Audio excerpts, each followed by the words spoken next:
Subscribe now and press the bell icon for listening various Bengali audio stories.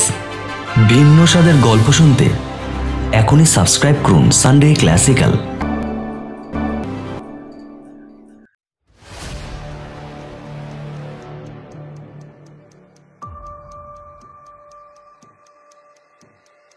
Hello dear friends, Sunday ক্লাসিক্যালে আজ আপনাদের জন্য আরেকটি ভৌতিক গল্প নিয়ে হাজির হয়েছি আমি তপন। সানডে ক্লাসিক্যালে আজ আপনারা শুনবেন নবাগত লেখক শ্রী অমিয় নস্করের লেখা কুয়াশা রাতের মায়া। বিভিন্ন চরিত্রে অভিনয় করেছেন মঞ্জুরি, অরুণিতা, অমিত ও রিতম। শুরু করছি আজকের গল্প লেখক শ্রী অমিয় নস্করের কুয়াশা রাতের মায়া।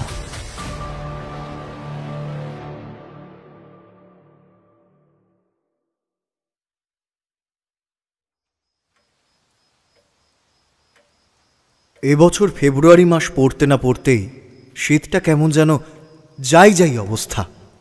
তবে এই সময়টায় সারাদিন গরম হলেও ভোর রাতে বেশ ঠান্ডা পড়ে। আবহাওয়ার এমন গরমিল পরিস্থিতির জন্য এই ফেব্রুয়ারি মাসে গ্রামের প্রায় সব বাড়িতে সর্দি কাশি লেগেই থাকে। গ্রামের পশ্চিম দিক দিয়ে বয়ে যাওয়া মরা নদীর পাড়ে বুড়ো বটগাছটার আড়ালে সূর্য ডুবে সন্ধ্যা ঘনানোর পর থেকে পুরো গ্রাম ঢেকে যায় গাঢ় কুয়াশার একটা মোটা চাদরে। আজ আবার তার উপরে এক পশলা অকাল বৃষ্টি হয়ে গেছে সন্ধ্যার আগে। ফলে রাতের আকাশে মেঘলা ভাব কেটে গিয়ে পূর্ণিমার লালিত চাঁদ ভিজে নারকেল পাতার উপর রূপলি আলোর আস্তরণ ফেলেছে। ধোঁয়ার মতো গাঢ় কুয়াশায় ঘিরে ফেলেছে গভীর রাতের বুক। আর সেই স্তব্ধ রাতের বুক চিরে থেকে থেকে শিয়ালের বিকট চিৎকার শোনা যাচ্ছে। এতক্ষণ জানলার পাশে বসে বাইরের দিকে চেয়ে এসব দৃশ্য মন্ত্রমুগ্ধের মতো দেখছিল বুবাই।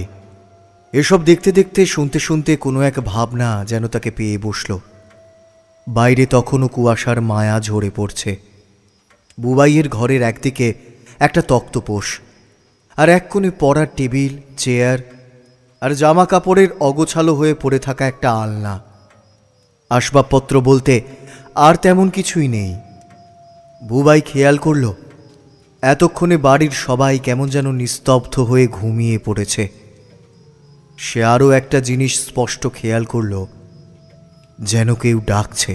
সে দেখল তাকে ডাকতে ডাকতে উঠোনের কুয়াশা ভেজা দুর্বার উপর দিয়ে কয়েকটা অশরীরীর পদচিহ্ন যেন সন্তর্পণে এগিয়ে গেল দূরের দিগন্তে সেই মরা নদীর দিকে, নদীর পাড়ের ওই জঙ্গলটার দিকে। সেদিন মাঘ মাসের আকাশে তখন মধ্যরাতের ক্লান্ত চাঁদ পাশ্চাত্যের দিকে খানিকটা মাথা হেলিয়ে এক দৃষ্টিতে তাকিয়ে আছে মরাখালি গাঁয়ের সবটুকু ক্ষেত্রফলের উপর। চারিদিকে ছোট বড় আম জাম গাছের পাতা থেকে কুয়াশা বেয়ে পড়ছে টুপটাপ শব্দে রাস্তার আশেপাশে। দুলালের ছেলে বুবাইদের উঠোনের ঈশান কোণে বাঘিয়ার মূল আর দুর্বার চটটাও ভিজে গেছে এই কুয়াশার টপা জলে। তবে আশ্চর্যের বিষয়, কুয়াশা মাখা এই রাতের সঙ্গে অন্ধকারে গা মিশিয়ে কালো কাপড় পরা কোনো এক আঁধার মানবী যেন মনে হচ্ছে বুবাইয়ের বাড়ির পাশের বড় গাব গাছটার তলায় দাঁড়িয়ে আছে। ঢলে পড়া চাঁদের ম্রিয়মান আলোয় দেখা যায় তার পচা গলা, মাংসদেহী আধো কঙ্কাল, অস্থি মজ্জা বিশিষ্ট শরীরটা। ঘরের খোলা জানলার ভিতর থেকে সে জ্বলন্ত চোখে তাকিয়ে আছে ঘরে শুয়ে থাকা বুবাইয়ের দিকে, আর কেমন যেন অস্পষ্ট সুরে কি সব বলে চলেছে। হঠাৎ বিভৎসভাবে খিলখিলিয়ে হাসতে হাসতে সেই আঁধার মানবী এগিয়ে চলল খোলা জানলাটার দিকটায়। হিমেল বাতাস আর হালকা কুয়াশা ভেজা দুর্বার উপর দিয়ে কয়েকটা অশরীরীর পদচিহ্ন যেন সন্তর্পণে এগিয়ে গেল বুবাইয়ের ঘরের জানলাটার দিকে। হঠাৎ জানলা দিয়ে দু হাত বাড়িয়ে বুবাইয়ের গলা চেপে ধরে সেই অশরীরী ভয়ানক পৈশাচিক স্বরে বলল, এবার তোকে কে বাঁচাবে?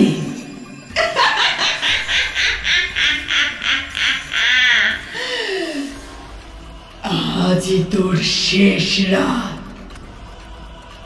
আজই তোর মৃত্যু আমার হাতে।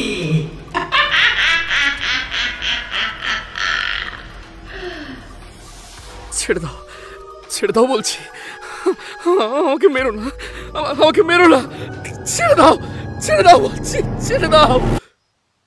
এই রে, অনেক রাত হয়ে গেল। গুরুদেব তো আজ রাতেই আমাকে যেতে বলেছিলেন। আজ তো অমাবস্যা। হ্যাঁ হ্যাঁ, আজ না যেতে পারলে আমাকে যে আরও একটা মাস অপেক্ষা করতে হবে। যাই যাই, যতই রাত হোক আর যতই ভয় করুক, আজ গুরুদেবের কাছে আমাকে যেতেই হবে। এই সব কথা বলতে বলতে বুবাই খেয়াল করল বাড়ির সকলে এখন গভীর ঘুমে নিদ্রাচ্ছন্ন, তাই এই সুযোগেই আমাকে বেরোতে হবে। এই বলে পা টিপে টিপে খুব সন্তর্পণে সে ঘর থেকে বেরিয়ে পড়ল। 20-21 বছর বয়সে বুবাই যেন বসন্তের নতুন গজে ওঠা সবুজ পাতার মতোই সতেজ।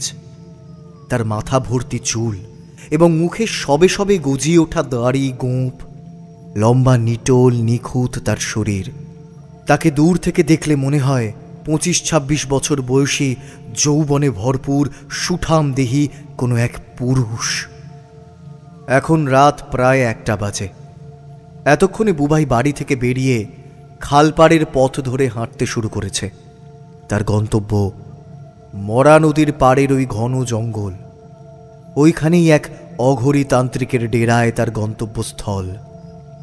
দুদিকে বড় বড় গাছপালায় ঘন জঙ্গলের মতো খালপাড়ের পথ গভীর রাতকে আরও বেশি ঘন, কালো আর সুগভীর করে তুলেছে। প্রতিপদের আলোহীন চাঁদের ক্ষীণ আলো সেই বড় বড় গাছের আড়াল আবডাল থেকে নেমে এসে সৃষ্টি করেছে আলো আঁধারিতে ঘেরা এক মায়াবী পরিবেশ। সঙ্গে থেকে থেকে শিয়ালের ডাক সে তো রয়েছে। বুবাইয়ের শরীরটা শিউরে শিউরে ওঠে। জনমানবহীন এই খালপাড়ের পথ একা ঊর্ধ্বশ্বাসে হেঁটে গেলে গা ছমছম করাটা খুবই স্বাভাবিক। তবে খালপাড়ের পথ অতিক্রম করে বুবাই যখন মরা নদীর পাড়ে এলো, তখন খানিকটা পর বুবাই একটু ভয় পেয়ে গেল। তার মনে হলো কেউ একজন তার পিছু নিয়েছে। বুবাই জানে এই মরা নদীর পাড় জায়গাটা ভালো নয়। তবে কিছুক্ষণ হাঁটার পর ভয়ে ভয়ে বুবাই পিছন ফিরে দেখল, কিন্তু আশ্চর্যের বিষয় যে তার পিছনে কেউ নেই। বুবাইয়ের মনে হলো সবটাই তার মনের ভুল, কিন্তু এমন ভুল তো বুবাইয়ের হতে পারে না। এমন সময় সে আবার অনুভব করল আবারও কেউ একজন তার পিছু নিয়েছে। বুবাই তবুও হাঁটছে। হাঁটতে হাঁটতে হঠাৎ সে পিছু ফিরে দেখল, কিন্তু না, আবারও সে কাউকে দেখতে পেল না। আশেপাশের গাছপালাগুলো ঝোড়ো বাতাসের দাপটে বীভৎসভাবে দুলতে লাগলো। এতক্ষণে ভয়ে তার গা শিউরে উঠেছে। তারপর সে দেখল দূর থেকে কয়েক টুকরো আলো বেশ স্পষ্ট দেখা যাচ্ছে। আলোর টুকরোগুলো তার জ্যোতি ছড়াচ্ছে মরা নদীর পাড়ের দক্ষিণ দিকের ওই জঙ্গলটা থেকে। বুবাই এগিয়ে গেল সেই দিকে। চারদিকে মশালগুলো দাউ দাউ করে জ্বলছে।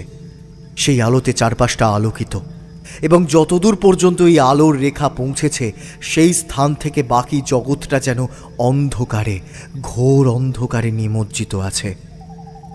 জঙ্গলের মাঝখানে একটা বড় অশ্বত্থ গাছের গোড়ায় একটা কুঠুরি, আর সেই কুঠুরি দেখে বোঝা যায় এই সেই অঘরী তান্ত্রিকের আস্তানা।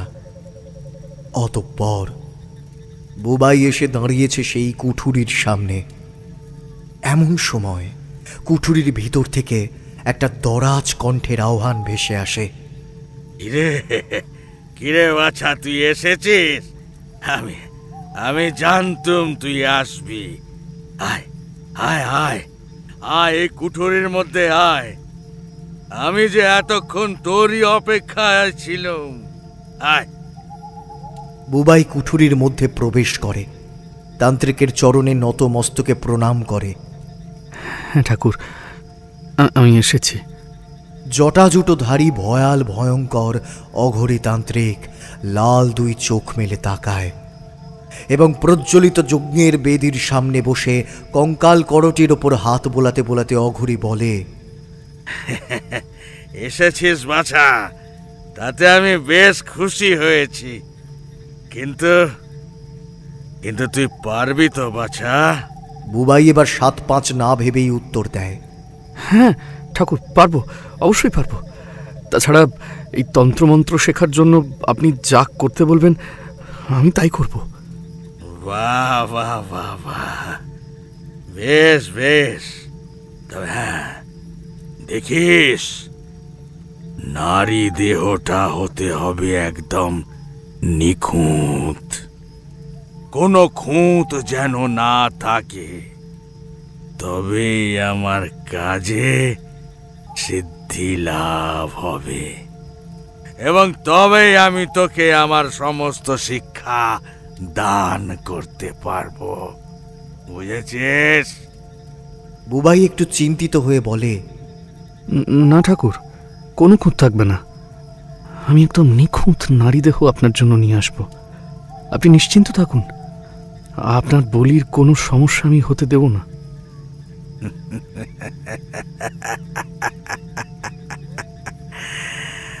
ভয় পাবি না তো? না ঠাকুর, ভয় পাবো না। তাছাড়া আমার উপর আপনার কৃপা আছে, তাই একেবারেই ভয় পাবো না। অঘরী তান্ত্রিক আগের থেকে এখন যেন একটু বেশি গম্ভীর হয়ে গেল। এবার সে বলল, শোন, যদি কাজটা করতে পারিস, তোকে তো আমার সব সাধনা শিখিয়ে দেবই, আর তুই তুই হবি আমার প্রধান শিষ্য। আর তাছাড়া আরো কিছু আছে। আগে কাজটা কর, তারপর ধীরে ধীরে সব বুঝে যাবি। অঘরীর কথায় বুবাই বলে, আমি যে সেই আশাতেই আছি ঠাকুর, সেই জন্যই তো সব ছেড়ে আপনার কাছে পড়ে আছি। আমি জানি আপনি আমাকে নিরাশ করবেন না। অঘরী বলে উঠল, ঠিক আছে, এখন যা, সফল হয়ে ফিরে আসবি, যা। ঘন জঙ্গল ভেদ করে হাঁটতে লাগলো বুবাই, হাতে একটা টর্চ। সেই টর্চের আলোয় জঙ্গলের ঘন অন্ধকার ভেদ করে চলে যাচ্ছে অনেক দূর। নিঝুম নিস্তব্ধ জঙ্গলে মাঝে মাঝেই টর্চের আলো পড়ে যেন গাছেদের ঘুমের ব্যাঘাত হতে লাগলো। হঠাৎ এমন আর্টিফিশিয়াল আলোয় কেমন যেন ক্ষুব্ধ হলো রাত চড়া সব প্রাণী। বুবাই মরা নদীর পাড়ে বুড়ো বটগাছটার গোড়ায় দাঁড়িয়ে দাঁড়িয়ে কার যেন অপেক্ষা করছে। এমন সময় আরও একটা টর্চ লাইটের আলো তার দিকে এগিয়ে আসতে লাগলো। বুবাই আস্তে করে বলল, কি গো, করবি এলে নাকি? সেই অন্ধকার থেকে মেয়েলি সুরে ভেসে এলো, হ্যাঁ, আমি করবি। কিন্তু তুমি এত দেরি করে এলে কেন? তোমাকে তো বললাম কতদিন তোমাকে কাছে পাইনি। আজ রাত 1-1:30 নাগাদ তুমি একবার নদীর পাশে আসবে। এতক্ষণে একজন যুবতী মেয়ে বুবাইয়ের সামনে এসে দাঁড়ালো। তারপর নরম সুরে বলল, তুমি তো তোমার মতো আসতে বলেই খালাস। এত রাতে এখানে আসতে আমার ভয় করে না বুঝি? ও, প্রেম ভালোবাসায় আবার ভয়টয় আছে নাকি? তাছাড়া এই তো দুপা ফেললেই তো তোমাদের বাড়ি দেখতে পাওয়া যায়। হ্যাঁ, সে হয়তো দুপা ফেললেই বাড়ি, তবে এই রাতে এইভাবে বাইরে বেরিয়ে তোমার সাথে মেলামেশা করছি, এ কথা যদি আমার বাবা জানতে পারে তবে কি হবে ভাবতে পারছো? হ্যাঁ, সব বুঝতে পেরেছি। কিন্তু তুমি কি শুধু কথাই বলবে নাকি আমাকে একটু ভালো টালো বাসবে? হ্যাঁ, সে তো ভালোবাসবই। ভালোবাসার জন্যই তো এত রাতে এখানে আসা। কলেজে ভর্তি হবার পরেই একটা বই বুবাইয়ের হাতে আসে। বইটা ছিল তার একটা দূর সম্পর্কের মামার বাড়িতে বেড়াতে গিয়েই বইটা পেয়েছিল সে। তন্ত্র সাধনার নানান রকম উপায় সম্বলিত একটা বই। বইটা যিনি লিখেছেন তিনিও একজন তন্ত্রসিদ্ধ পুরুষ। তার নাম না বলাই ভালো। সেই বইতেই লেখা ছিল সমস্ত রকমের গুহ্য মন্ত্র, কিভাবে ডাকিনী বিদ্যা আয়ত্ত করা যায়, কিভাবে পিশাচ পিশাচিনীকে বশ করে তাদের দ্বারা কালো জাদুর প্রকোপ সৃষ্টি করা যায়।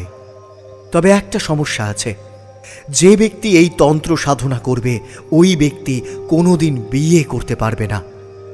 যদিও একটা সুযোগ আছে যে সে চাইলে ডাকিনীদের বশ করে তাদের সাথে মিলন করতে পারবে, যদি সে ততটুকু তন্ত্র সাধক হয়ে উঠতে পারে।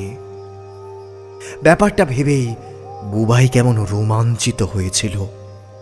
ওই বইতে আরও লেখা ছিল যে মৃত মানুষদের খুলিতে মানুষের দেহের তেল দিয়ে কাজল তৈরি করে চোখে লাগিয়ে তপস্যা করলে এবং তপস্যায় সিদ্ধি লাভ করলে ওই ব্যক্তি জগতের যাবতীয় প্রেতের দর্শন পাবে, সাধনা দ্বারা অদৃশ্য অলৌকিক সব শক্তিকে বশে আনতে পারবে, আয়ত্ত করতে পারবে অদৃশ্য হবার শক্তি।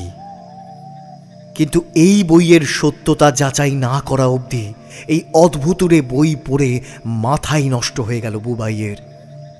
বারবার পড়ল বইটা, কিন্তু সে এটা জানতো না যে বইটা তার মতো নবযুবকদের জন্য নয়। সে খোঁজ শুরু করল একজন তান্ত্রিক গুরুর। এখন তার লেখাপড়া প্রায় শিখেই উঠেছে। এখন সারাক্ষণ তার মাথায় চলে তন্ত্র শিক্ষা লাভের ধান্দা। তবে শেষ পর্যন্ত আলোর মুখ দেখল সে। এই মরা নদীর পাড়ে ওই জঙ্গলে ইদানিং এক অঘরী তান্ত্রিক এসে আস্তানা গেড়েছে। বুবাইও তাকে গুরু নির্বাচন করে তার কথা মতো আজ রাতে একজন যুবতী মেয়েকে তার বলির সামগ্রী হিসেবে ভুলিয়ে ভালিয়ে নিয়ে যাচ্ছে। এসো, এদিকে এসো, এসো এদিকে। কি আমাকে এমন জোর করে টানতে টানতে কোথায় নিয়ে চললে? তুমি তো আজ রাতে আমাকে দেখা করতে বলেছিলে, আমাকে ভোগ করবে বলে। এতক্ষণ ধরে আমাকে ভোগ করলে, তাও কি তোমার মনের আশা মেটেনি? এখন আমাকে কোথায় নিয়ে যাচ্ছ? ছেড়ে দাও, ছেড়ে দাও, আমাকে ছেড়ে দাও। এখন প্রায় রাত 2:30-3টে বাজে। মশালের আলোগুলো প্রায় ক্ষীণ হয়ে এসেছে, আগুন নেই বললেই চলে। জঙ্গলে অন্ধকার যেন আরো ঝিঁকে বসেছে। একটা মাত্র মশাল জ্বলছে অঘরী তান্ত্রিকের কুঁড়ে ঘরের সামনে। অশ্বত্থ তলাটা প্রায় অন্ধকার। একটি মাত্র মাটির প্রদীপ জ্বলছে।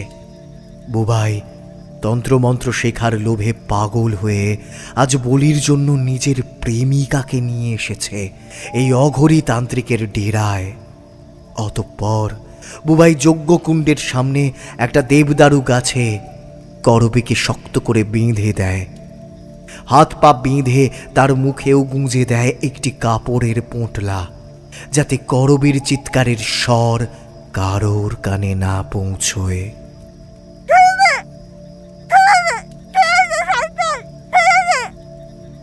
এতক্ষণে অঘরী বলল, বাহ শিষ্য, বাহ, এ তো উত্তম কাজ করেছিস রে। আজ তবে ভোর রাতে এই মাইয়াটার বলি দিয়ে আমি আমার সাধনা সম্পন্ন করব। করবীর আর্তনাদ করা শরীরটার সামনে সুখাসনে বসল তান্ত্রিক। আর এদিকে করবীর শরীরটা ধুয়ে পরিষ্কার করে লাল জবা ফুলের মালা পরিয়ে দিল বুবাই। এখন সে কুঁড়ে ঘরের সামনে বসে আছে। তার চোখে মুখে কি যেন এক অদ্ভুত ভাব খেলা করছে। প্রথম প্রথম প্রায় আধ ঘন্টা তান্ত্রিক এক মনে মন্ত্রপাঠ করেই চলল, কিন্তু তেমন কিছুই ঘটল না। কিন্তু ধীরে ধীরে কেমন যেন সব নিস্তব্ধ হয়ে গেল।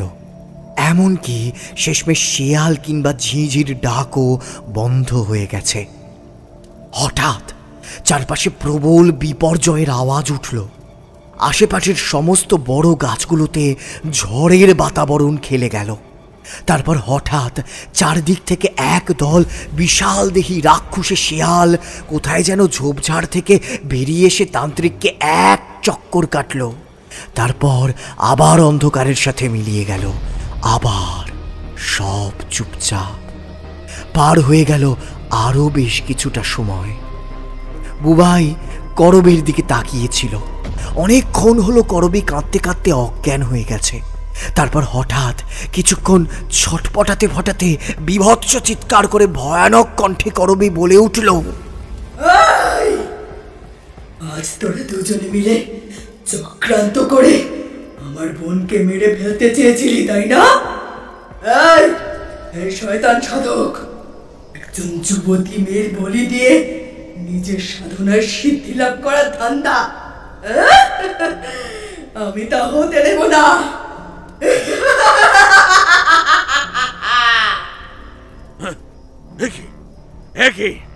বুবাই, আমি তো তোকে যুবতী মেয়ে ধরে আনতে বলেছিলাম, তুই কোত্থেকে এই প্রেতিনীকে সঙ্গে নিয়ে এলি? খিলখিল করে হেসে উঠে সেই প্রেতিনী বলল,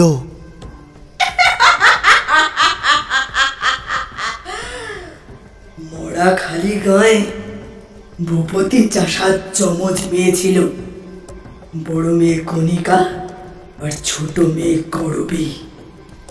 আমি ভূপতি চাষা সেই হতভাগ্য বড় মেয়ে কণিকা, যে গত বছর একজন নারী লোলুপ পশুর অসহনীয় অত্যাচার সহ্য করতে না পেরে আত্মহত্যা করেছিল।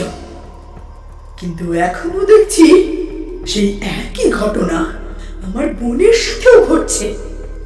কিন্তু না, আমি তো আমার বোন করবীর সাথে এরকম হতে দেব না। যে ওর দিকে খারাপ দৃষ্টিতে চাইবে আমি তার চোখ উপড়ে নেব। বুবাই সবটা দেখে শুনে ভয়ে শিউরে উঠে বলল, গুরুদেব, গুরুদেব, আমি তো আমার নিজের প্রেমিকা করবীকে তোমার কাছে এনেছি, কিন্তু করবীর মরণোত্তর দিদি কণিকা কোত্থেকে এলো? তাছাড়া প্রেমিকা ভেবে আমি একটু আগে ওর সাথে মিলিত হয়েছি, তখনও তো প্রেত ছিল না, ও ছিল করবী। তান্ত্রিক চিৎকার করে বলল, ছিল ছিল, তখনও প্রেত ছিল। ও তোর মাধ্যমে নিজের অতৃপ্ত মনোবাসনা পূর্ণ করেছে।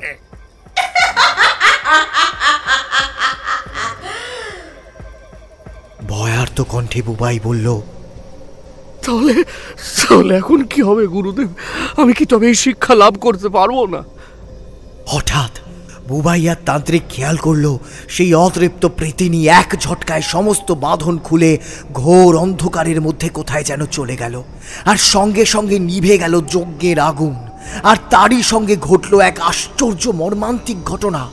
হঠাৎ তান্ত্রিকের শরীরটা কোনো এক অদৃশ্য শক্তি বলে শূন্যে ভেসে উঠল। কে আমাকে এইভাবে আমাকে শূন্য ভাসিয়ে তুলেছ?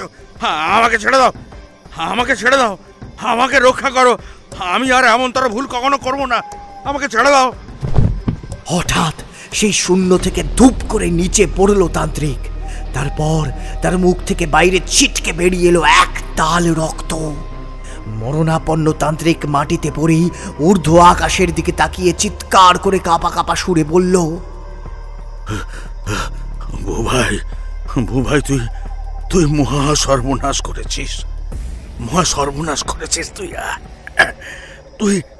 তুই এই প্রেত জনির সঙ্গে সহবাস করে তাকে অপবিত্র করে দিয়েছিস, তাকে আরো বেশি শক্তিশালী করে দিয়েছিস তুই। তাই ও আমাকে এত সহজেই মৃত্যুর কোলে শুইয়ে দিতে পারলো। এই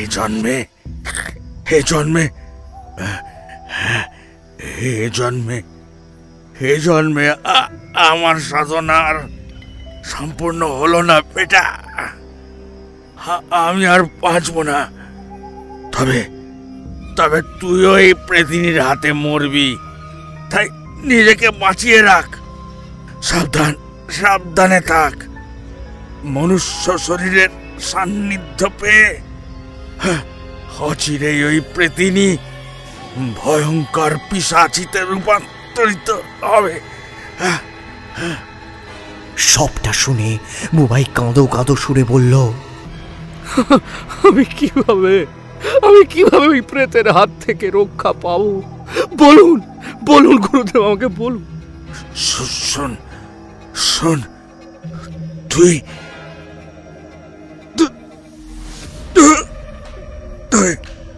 কাঁপা কাঁপা কণ্ঠে তুই তুই করে কিছু একটা বলতে চাইছিল অঘরী তান্ত্রিক, কিন্তু শেষমেশ সে আর কিছুই বলতে পারল না। অতঃপর সেখানেই মৃত্যুবরণ করল তান্ত্রিক। কথা থেমে গেল তার। কথাটা বলা শেষ হবার আগেই ঘন জঙ্গল থেকে কয়েকটা হিংস্র শিয়াল বেরিয়ে এসে তান্ত্রিকের গলাটা ছিঁড়ে গল গল করে রক্ত চুষে খেতে লাগলো। বুবাইয়ের আর বুঝতে অসুবিধা হলো না, গুরু অঘরী তান্ত্রিক আর ইহ জগতে নেই। আজ তারই ভুলে সব শেষ। আচমকা দাবানলের মতো কুড়ে ঘরটাতে আগুন ধরে গেল। দাউ দাউ করে জ্বলে উঠল তান্ত্রিকের সমস্ত রকমের পুঁথিপত্র। প্রচন্ড ভয় পেয়ে গেল বুবাই। ভয়ে যেন ঠিকরে বেরিয়ে আসবে তার দুটো চোখ। হৃৎপিণ্ড যেন এখনই বিরাম নেবে। সামনেই পড়ে থাকা লাল জবা ফুলের মালা ছড়িয়ে পড়ে আছে। কম্পিত পায়ে দ্রুত তান্ত্রিকের আস্তানা থেকে বেরিয়ে এলো সে। উন্মাদের মতো ছুটতে শুরু করলো। কোন দিকে যাবে তার কোনো খেয়াল নেই। কাঁটা ঝোপে লেগে কাপড় জামা ছিঁড়ে যাচ্ছে তার, হাত পা কেটে যাচ্ছে। সেদিকে হুঁশ নেই। উদ্ভ্রান্তের মতো ছুটতে ছুটতেই তার বাড়ির দিকে ফিরে এলো বুবাই। ততক্ষণে ভোর হয়ে গেছে। হুমড়ি খেয়ে সে তার বিছানায় পড়ল। তারপর আর কিছু মনে নেই তার। দুপুরবেলা দরজা ধাক্কানোর শব্দে ঘুম ভেঙে গেল তার। বিছানায় উঠে বসে দেখল খোলা দরজাটাই ধাক্কাচ্ছে মা। কি ব্যাপার রে তোর? এত বেলা পর্যন্ত শুয়ে আছিস? কি হয়েছে কি তোর? কথাটা জিজ্ঞেস করলো বুবাইয়ের মা। বুবাই কেমন যেন অনিচ্ছুকভাবে উত্তর দিল, না না, কিছু হয়নি। রাতে দুঃস্বপ্ন দেখে ঘুম হয়নি, তাই শুয়ে আছি। না, আমার তো কেমন যেন সব বেসুরো ঠেকছে। সত্যি বলছিস তো নাকি? এইবার বুবাই বিরক্ত হয়ে বলল, কি মুশকিল! বললাম তো রাতে ঘুম হয়নি, তাই শুয়ে আছি। তাছাড়া তোমার কাছে মিথ্যে বললে আমার অ্যাকাউন্টে কি লাখখানেক টাকা ঢুকবে যে তোমাকে মিথ্যে বলবো? চত্বর। যাও তো যাও, আমাকে একটু ঘুমোতে দাও। আচ্ছা, তুই তবে ঘুমো। এই বলে বুবাইয়ের মা ঘর থেকে বেরিয়ে গেল। তারপর বুবাই বিছানা ছেড়ে উঠে স্নান সেরে খাওয়া দাওয়া করে মাকে গিয়ে বলল, মা, আমি আজ মামা বাড়িতে যাচ্ছি। কদিন ওখান থেকে ঘুরে আসি। সারাক্ষণ এক জায়গায় আর ভাল লাগছে না। আসলে বুবাই করবীর দিদি কণিকার প্রেতের ভয়ে এই মরাখালি গ্রাম ছেড়ে পালাতে চাইছে। ফলত সে বাড়ি থেকে ব্যাগপত্র গুছিয়ে বাইরে বেরিয়েছে। দেখে অনতি দূরে বটতলার টোটো স্ট্যান্ডের কাছে করবী দাঁড়িয়ে আছে। সূর্যের ঝকঝকে আলোয় তাকে দেখে বুবাইয়ের খানিক ভয় হলো। কিন্তু করবী গতকাল রাতের ঘটনা কিছুই জানে না। সে বুবাইকে এমন ব্যাগপত্র গুছিয়ে ঘর থেকে বেরোতে দেখে তাকে জিজ্ঞাসা করল, কি গো, আমার উপর রাগ হয়েছে? হঠাৎ যেন সম্বিত ফিরে পায় বুবাই। তারপর বলে ওঠে, কেন রাগ হবে কেন?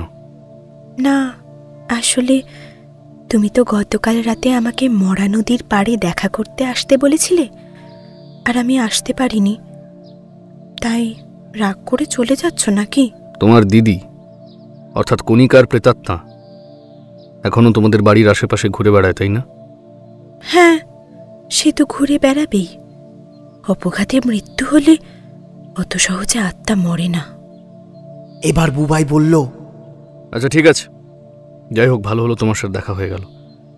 আমি কিছুদিনের জন্য মামার বাড়িতে যাচ্ছি। তুমি ভালো থেকো, সাবধানে থেকো। টাটা। এই বলেই বুবাই সেখান থেকে পালিয়ে বাঁচল।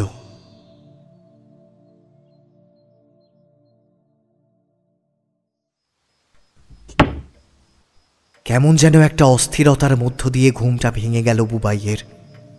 ঘরে নাইট বাল্বের নীলাভ আলো, ঘড়িতে রাত ৩টা। কেমন যেন একটা পচা গন্ধের তীর তার নাককে বিদ্ধ করছে। গন্ধটা যেন মরা পচা গন্ধ। খাটের নিচে কোনো ইঁদুর টিঁদুর মরেছে বোধ হয়। গতকাল মরাখালি গ্রাম থেকে আজই সে কলকাতা শহরে মামা বাড়িতে এসেছে। আসার আগেই মামার কাছে সবটা জানিয়েছে এবং মামাকে কথা দিয়েছে এসব ডাকিনী বিদ্যা, প্রেত চর্চা কিংবা মন্ত্রতন্ত্র সে চিরদিনের জন্য ত্যাগ করবে। আর কোনোদিনও সে ওই পথে পা বাড়াবে না বলে পণ করে নিয়েছে। যাই হোক, বুবাই ভাবতে লাগলো, গন্ধ হলেই বা কি? কিন্তু এ গন্ধ তাকে রীতিমতো বিরক্ত করে মারছে। হঠাৎ গন্ধটা এবার তীব্রভাবে তার নাকে লাগলো। ইঁদুর মরা গন্ধ এত তীব্র হয় না। হঠাৎ ডান বাহুতে একটা সুরসুরি ভাব টের পেল সে। কোনো পোকা টোকা হাঁটলে যেমন লাগে ঠিক তেমন অনুভূতি। অতঃপর সে ঘাড় ঘুরিয়ে বাম হাতের দিকে তাকালো। একটা ঘিন ঘিনে আঠালো খুদে শুঁয়ো পোকা কিলবিল করছে তার হাতের উপর। একটু পর আর একটা পোকা দেখতে পেল সে পায়ের উপর, আঠালো রসে মাখামাখি। তড়িঘড়ি উঠে বসল সে। এত বছর ধরে গ্রামে নিজের বাড়িতে সে আছে, এমন পোকার উপদ্রব কোনোদিন হয়নি। আজ হঠাৎ কলকাতা শহরে এমন পোকা এলো কোত্থেকে? এদিকে পচা গন্ধটা তীব্র থেকে তীব্রতর হচ্ছে। কাল রাতের ঘটনাটা সহসা চোখের সামনে ভেসে উঠল বুবাইয়ের। তান্ত্রিকের মৃত্যুটা এখনো তার কাছে আতঙ্কের। ওই পিশাচিনীটা বুবাইকে ছাড়বে তো? এইসব চিন্তা ভাবনা করতে করতেই চিন্তা ছেড়ে বুবাই আবারও বাস্তবে ফিরে এলো। হঠাৎ তার চোখ পড়ে গেল খাটের দিকে। সেদিকে তাকাতেই তার চোখ ছানা বড়া। আতঙ্কে আর ঘৃণায় কেঁপে কেঁপে উঠল সে। সাদা সাদা খুদে কিলবিলে আঠালো পোকায় ভরে গেছে তার বিছানা। হেঁচড়ে হেঁচড়ে ওগুলো এগিয়ে আসছে তার দিকে, যেন সেগুলো তার শরীর বেয়ে উঠতে চায়। ঘেন্না আর আতঙ্কে চিৎকার করতে চাইল বুবাই, কিন্তু কি আশ্চর্য, গলা দিয়ে তার এক ফোঁটাও আওয়াজ বেরোচ্ছে না। অতঃপর বিছানা থেকে নেমে পালাতে চাইল সে, কিন্তু পারল না। হঠাৎ পচা গন্ধটা কিসের গন্ধ সেটা বুঝতে পারল সে। তার পাশেই শুয়ে আছে করবীর দিদি, কণিকার আধা পচা মৃতদেহ। সদ্য যেন সে সমাধি থেকে বেরিয়ে এসেছে। আর এই পচা গলা মৃতদেহ থেকেই চারিদিকে ছড়িয়ে পড়ছে এই উৎকট গন্ধ। কিন্তু এই ঘরে বছর খানেক আগে মারা যাওয়া ওই কণিকার পচা গলা লাশ কিভাবে আসতে পারে? না, এ কি করে সম্ভব? ও তো এখন সেই সুদূর মরাখালী গ্রামের নদীর পাড়ে সমাধিস্থ। এতদিনে নিশ্চয়ই তা পচে কঙ্কাল হয়ে গেছে। হঠাৎ করে ভয়ের একটা শীতল স্রোত বুবাইয়ের মেরুদণ্ড বেয়ে নিচে নেমে এলো। সে দেখল খাটের উপর আর সেই মৃতদেহ নেই। হঠাৎ সে দেখতে পেল খাটের নিচ থেকে একটা দেহ হামাগুড়ি দিয়ে বেরিয়ে আসছে আর বিভৎস সুরে বলছে,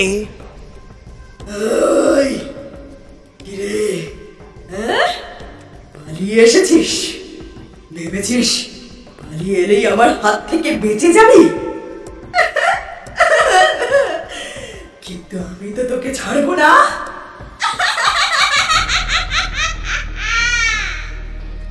হামাগুড়ি দিতে দিতে বিভৎস নারী দেহটা ঘরের মাঝখানে গিয়ে উঠে দাঁড়ালো। সমস্ত দেহ ঘিন ঘিনে পোকায় ঢাকা, যেগুলো খাট বেয়ে বুবাইয়ের শরীর দিয়ে উঠছিল। ভুতুড়ে নারীটার দেহের কোনো অংশ এ যেন ফাঁক নেই। সমস্ত দেহই তাল তাল পোকায় ছেয়ে গেছে। সেখান থেকে মেঝেতে খসে খসে পড়ছে ছোট ছোট পোকার স্তূপ। বাল্বের নীল আলোয় চকচক করছে ওগুলোর বিভৎস রূপ। আর বিভৎস গর্জনে তার দিকে এগিয়ে আসছে সেই প্রেতিনী। তার জলজলে চোখ দুটো দেখা যাচ্ছে। কি ভেবেছিলি বেঁচে যাবি? ছেড়ে দাও, ছেড়ে দাও, ছেড়ে দাও, আমাকে ছেড়ে দাও, ছেড়ে দাও। না না, ছাড়বো না। আমি তো তোকেই চাই, ছাড়বো না। বেশ আনন্দ পেয়েছিলি না সেদিন, যখন আমার নিথর দেহটাকে উপভোগ করেছিস? কি দোষ ছিল আমার বল? আমিও সেদিন কেঁদেছিলাম, চেঁচিয়ে চেঁচিয়ে বলেছিলাম, ছেড়ে দাও, ছেড়ে দাও, আমাকে ছেড়ে দাও। কিন্তু কিন্তু তোরা কেউ শুনেছিলি আমার কথা? না, কেউ শুনিসনি। বরং বরং একদল শয়তানের সাথে তুইও ছিলি। তুইও আমাকে তিলে তিলে মৃত্যুর দিকে এগিয়ে এখন আবার আমার বোনের জীবন নিয়ে ছিনিমিনি খেলছিস। না, আমি সেটা হতে দেব না। আমাকে ক্ষমা করে দাও, আমি মাপ চাইছি। আমি তখন উন্মাদ হয়ে গেছিলাম। আর দ্বিতীয়বার এরকম হবে না, আমি সত্যি বলছি, আর হবে না।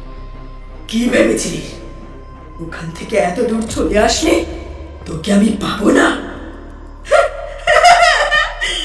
আরে তুই বেঁচে থাকলে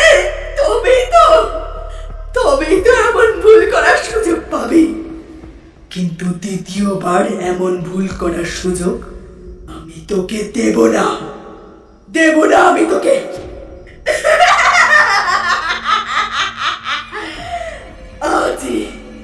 আজই তোর জীবনের শেষ রাত।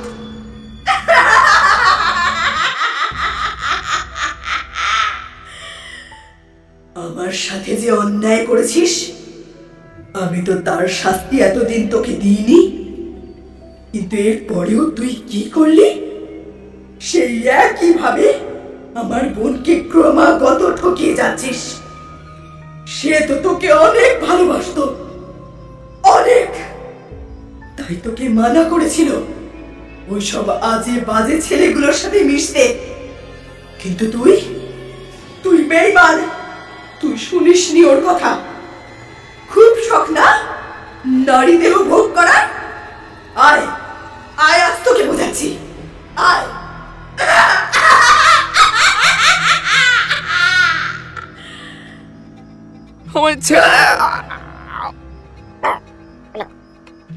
কথাটা বুবাই আর শেষ করতে পারেনি।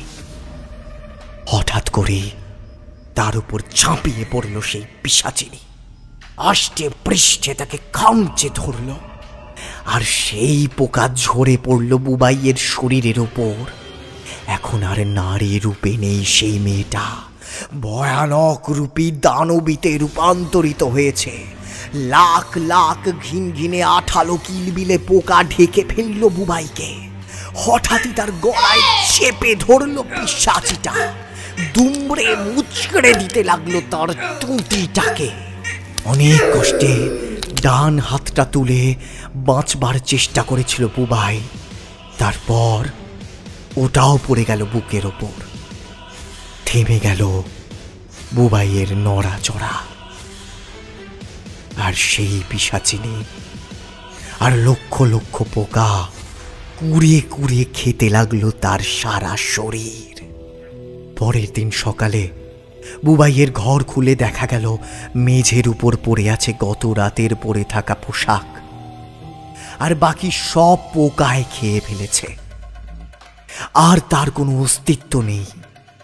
যেমন করে উই পোকা কাঠকে খেয়ে খেয়ে মাটি করে দেয়, ঠিক তেমনি ঘরের মেঝের উপর বুবাইয়ের 5.5 ফুট শরীরের জায়গা জুড়ে লক্ষ লক্ষ পোকার একটা ঝাঁক।